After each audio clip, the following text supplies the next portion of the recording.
Which is worse, artificial sweeteners versus real sugar? You like your coffee like you like your men, hot, sweet, and rich.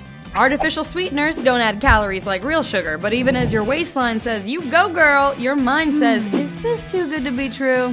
So which is worse, artificial sweeteners or natural sugar?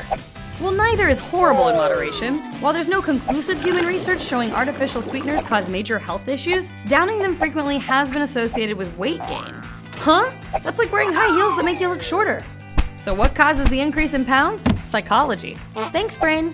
More than 200 times sweeter than sugar, artificial sweeteners may increase cravings for sweet foods and make naturally sweet foods, hello fruit, taste bland and less appealing. Goodbye, fruit. Did you guys already know this? Leave me a comment, I'm freaking out. So if you're used to your pastel packets, only 1 teaspoon of sugar may not satisfy your sweet tooth. You could end up going back to the fridge for more and more calorie-packed treats, to the point that you will actually consider eating the fridge magnets. Real sugar packs 16 calories per teaspoon. You can practically burn that off playing with your dog or squeezing into a pair of Spanx, or squeezing your dog into a pair of Spanx. That doesn't mean you should shovel sugar in your face with reckless abandon. Skip the artificial sweeteners and enjoy a spoonful of sugar to help your latte go down. Hot, sweet, and 100% all natural? What else could a gal ask for in the morning? Good cook? Likes cats, right?